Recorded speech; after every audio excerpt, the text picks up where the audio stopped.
Hello everyone, welcome back to my channel. Next episode explain करने से पहले मैं एक चीज़ क्लियर करना चाहती हूँ कि ये एला है और ये मीरिया। एक्चुअली ये ड्रामा मैं भी देखने के साथ साथ एक्सप्लेन कर रही हूँ, तो मुझे भी नहीं पता होता कि नेक्स्ट एपिसोड में क्या होगा, इसलिए थोड़ी कन्फ्यूजन हो गई। तो चलिए एक्सप्लेनेशन शुरू करते हैं।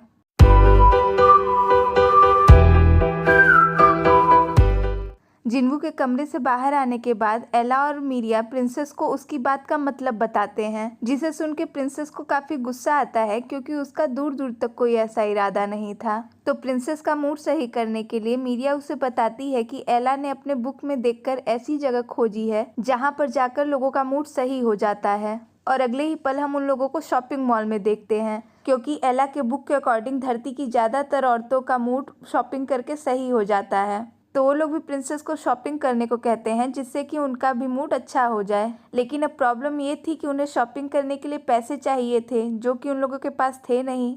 पर तभी प्रिंसेस अपने पास से एक वॉलेट निकालती है जिसमें कि काफी रुपए और साथ में क्रेडिट कार्ड भी था। इसका मतलब वो जिन्नू के कमरे से खाली हाथ नहीं आई थी। तो फिर और देर न करते हुए वो लोग कई ड्रेसेस ट्राई करते हैं और इतना शॉपिंग कर लेते हैं कि उनके पास कैश कम पड़ जाता है। तो बाकी पेमेंट करने के लिए प्रिंसेस जिन्नू का क्रेडिट कार्ड देती है, पर अकाउंटेंट उसे बताती है कि उसका क्रेडिट कार्ड फ्रीज है। वैसे ये किसी और ने नहीं बल्कि जिन्नू ने ही कराया था, क्योंकि अब तक उसे पता चल चुका था कि उसका कैश और कार्ड दोनों ही गायब है।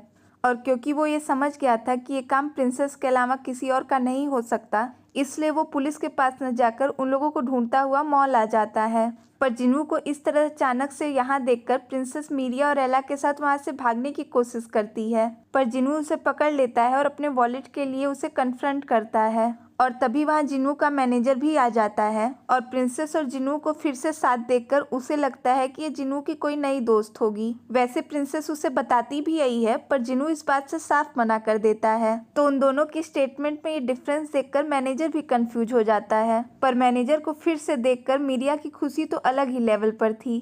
तो वो अपना इंट्रोडक्शन मैनेजर से कराती है और खुद को प्रिंसेस की बड़ी सिस्टर और एला को छोटा भाई बताती है। तो मैनेजर उन लोगों से उनके घर के बारे में पूछता है कि वो लोग कहाँ से आए हैं, जिस पर प्रिंसेस बताती है कि वो लोग फॉरेनर हैं, लेकिन किसी वजह से अपनी फैमिली से कांटेक्ट नहीं कर पा रहे हैं। तो ये सुन मैनेजर उन लोगों से उनके घर का कांटेक्ट डिटेल मांगता है, जिससे कि वो उन लोगों की इस मामले में मदद कर सके। पर अब वो उसे कैसे ही एड्रेस बताते, तो मीरिया उससे बहाना करता है कि अभी उसके फैमिली मेंबर बहुत बिजी हैं, तो वो चाह कर भी उन्हें लेने नहीं आ सकते, तो इसलिए उनके आने तक उन लोगों को यहीं रहना पड़ेगा। वैसे मैनेजर को उन लोगों का लॉजिक कुछ खास समझ तो नहीं आता, पर वो उन लोगों की बात मान जाता है। और फिर नेक्स्ट सीन में हम एक आदमी को देखते हैं जिसे एक बार हम ड्रामा के स्टार्ट में भी देख चुके हैं। वो अपने बॉस को, जिसका चेहरा हमें नहीं दिखाया जाता, उसे एक फाइल देता है जिसमें कि स्पेस और एलियंस रिलेटेड इंफॉर्मेशन थी, और साथ ही साथ वो प्रिंसेस की कुछ फोटोज भी दिखाता है, जिसे देख उसका बॉस काफी खुश होता है। इसका मतलब कोई है जो पहले से ही प्रिंसेस की सच्चाई जानता है और उन लोगों पर नजर बनाए हुए है। इधर जिन्नू के घर पर एला अपने रूम में सोने आता है, पर वहाँ पहले से एक लड़की सो रही थी। तो इस तरह से एक दूसरे को देखकर वो दोनों ही डर जाते हैं और चिल्लाते हुए एला रूम से बाहर भागता है, जहाँ की उसे मीरिया मिलती है। वैसे उस लड़की को इतना भी अजीब नहीं लग रहा था, क्योंकि उसकी नजर में तो एला एक बच्चा ही है। पर ये बात तो मीरिया और एला ही जानते हैं ना कि वो कोई बच्चा नहीं बल्कि 280 साल का आदमी है।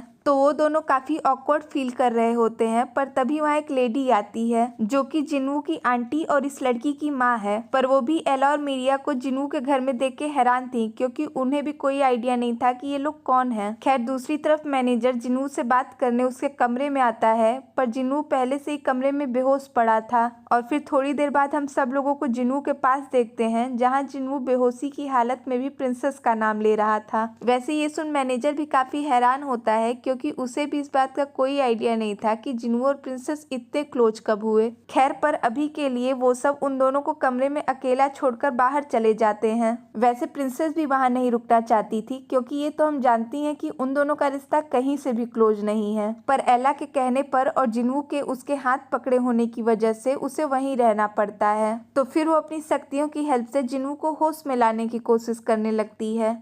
और जैसा कि हमें पता ही चल चुका है कि प्रिंसेस का हाथ जिन्नू के गले पर टच होते ही जिन्नू को होश आ जाता है, तो एक बार फिर से जिन्नू होश में आ जाता है। पर होश में आते ही वो प्रिंसेस पर फिर से भड़कने लगता है, जिसे देख तो प्रिंसेस को लगता है कि इससे अच्छा तो ये बेहोश ही रहता। पर अब तो जिन्वू को प्रिंसेस पर बिल्कुल भरोसा नहीं था कि क्या पता कब उसकी बीमारी के बहाने वो फिर से उसका वॉलेट खिसका ले। जिस पर प्रिंसेस उससे कहती है कि उसने उसके पैसे चुराए नहीं थे बल्कि उससे उधार लिए थे और जैसे ही उसे उसका माया मिल जाएगा वो उसके सारे पैसे लौटा देगी, तो इस बात का इतना इशू बनाने की जरूरत नहीं है। लेकिन अभी ये जानने की ज्यादा जरूरत है कि वो बार बार बेहोश क्यों हो जाता है, और क्योंकि प्रिंसेस ने भी उसके गले के निशान को चमकते हुए देखा था तो वो इस बारे में जिन्वू को बताती है। पर इन्हीं सब बातों ही बातों में वो दोनों थोड़ा क्लोज आ जाते हैं। लेकिन तभी वहाँ मैनेजर आ जाता है और जिन्वू के मजे लेते हुए कहता है कि अब नहीं लगता कि तुम्हें सही होने के लिए डॉक्टर की जरूरत पड़ेगी, जिस पर जिन्वू उसे पिलो फेंक कर मारता है। और फिर नेक्स्ट सीन में हम सबको एक साथ डिनर टेबल पर देखते हैं जहाँ की मिरिया और एला अभी भी खड़े ही थे। तो जिन्वू की आंटी उन लोगों को भी चेयर पर बैठने को कहती है क्योंकि उन्हें लगता है कि शायद वो लोग जिन्वू की वजह से नहीं बैठ रहे। तो वो लोग भी आंटी की रिक्वेस्ट मान जाते हैं और उन लोगों को ज्वाइन करते हैं। लेकिन एला का इतना सीधा और आज्ञाकारी बिहेवियर देखकर मैनेजर को काफी हैरानी होती है क्योंकि जब पहली बार उसने एला को होटल में देखा था तो वो उसे काफी बदमाश बच्चा लगा था। तो वो इस बारे में प्रिंसेस से पूछता है कि एला जितना बदमाश बच्चा तुम्हारे सामने इतना शांत कैसे रहता है। पर अब प्रिंसेस उसे कैसे बताए कि एला कोई बच्चा नहीं बल्कि कई बापों का भी बाप है। पर फिलहाल के लिए वो किसी तरह से बात टाल देती है। लेकिन फिर आंटी एला से उसकी एज पूछती हैं क्योंकि इस एज में एला को स्कूल जाना चाहिए, जिस पर प्रिंसेस उन्हें बताती है कि एला को स्कूल जाने की जरूरत नहीं है क्योंकि उसे सब पता है और वो बहुत स्मार्ट है। पर क्योंकि अभी आंटी को तो उन लोगों की सच्चाई पता नहीं है तो वो प्रिंसेस से एला को स्कूल भेजने को कहती हैं, जिससे कि वो टीचर्स की गाइडेंस में और स्मार्ट बन सके। और जिन्वू की कजिन को भी एला काफी पसंद आ गया था तो वो उसे अपने साथ अपनी क्लास पे चलने को कहती है, जिसके लिए एला भी एक ही बार में हाँ कर देता है। हालांकि ये बात मिरिया और प्रिंसेस को काफी सरप्राइजिंग लगती है, लेकिन फिर वो लोग उन लोगों को देखकर उनके खाने का तरीका सीखते हैं, जिससे कि किसी को इस बात पर शक नहीं होता कि ये लोग लाइफ में पहली बार इंसानों का खाना खा रहे हैं। पर इतना ही नहीं, प्रिंसेस उन लोगों के साथ वाइन भी पी लेती है। तो फिर आफ्टर डिनर मिरिया मैनेजर को बाहर तक छोड़ने आती है, जहाँ की मैनेजर उससे उसी लड़की के बारे में पूछता है जिसे कि उस दिन उसने होटल में देखा था। पर अब मिरिया उसे कैसे ही बताती कि वो लड़की कोई और नहीं बल्कि वो खुद ही है। तो उससे कहती है कि वो उस लड़की को नहीं जानती, जिस पर मैनेजर को इस बात का पछतावा होता है कि उसने उसी दिन उस लड़की से बात क्यों नहीं की। पर अब वो क्या ही कर सकता था, तो वो अपने घर चला जाता है। लेकिन मिरिया तो इस बात से बहुत खुश थी कि मैनेजर उसके बारे में पूछ रहा था, इसका मतलब वो उसे अभी तक याद है। और वहीं दूसरी तरफ जिन्वू अपने रूम में था कि तभी उसे किसी की आहट सुनाई देती है। वैसे कोई और नहीं बल्कि प्रिंसेस ही थी जो कि नशे के हालत में जिन्वू के कमरे में आ जाती है। और आज तक भला नशे में किसी ने कुछ सही किया है जो ये करती। तो नशे की हालत में प्रिंसेस जिन्वू से सब जाहिर कर देती है कि जब से वो धरती पे आई है तब से उसने क्या क्या झेला और वो जल्द से जल्द अपने घर वापस जाना चाहती है। हालांकि जिन्वू को प्रिंसेस की काफी बातें पल्ले नहीं पड़ती, पर उसे इतना जरूर समझ आ गया था कि वो अपने घर को काफी मिस कर रही है। तो ये सब सुन जिन्वू को प्रिंसेस से थोड़ी हमदर्दी होने लगती है। पर तभी अचानक से प्रिंसेस फिर से गायब हो जाती है, जिसे देख तो जिन्वू का दिमाग ही घूम जाता है क्योंकि अभी तो ना ही उसकी तबीयत खराब थी और ना ही वो नशे में ही था। तो रूम में उसे हर तरफ खोजने लगता है, पर तभी अचानक न जाने कहां से आकर प्रिंसेस जिन्वू पर गिर जाती है, जिससे कि जिन्वू तो काफी घबरा जाता है क्योंकि अभी तक जो कुछ भी हुआ किसी एंगल से वो नॉर्मल नहीं था। लेकिन प्रिंसेस तो इतने नशे में थी कि उसे कोई होश खबर नहीं थी। खैर फिर नेक्स्ट डे प्रिंसेस सोकर उठती है और अपने बगल में इस तरह जिन्वू को देखकर काफी हैरान होती है। पर जैसे ही उसे ये रियलाइज होता है कि जिन्वू उसके कमरे में नहीं बल्कि वो जिन्वू के कमरे में है, तो वहाँ से भागने की कोशिश करती है। पर वो ऐसा नहीं कर पाती क्योंकि जिन्वू ने पहले से उसके हाथ पर बांध रखे थे, क्योंकि जो कुछ भी कल रात को हुआ उससे जिन्वू को इतना तो समझ आ गया था कि ये लड़की नॉर्मल तो किसी भी तरह से नहीं है।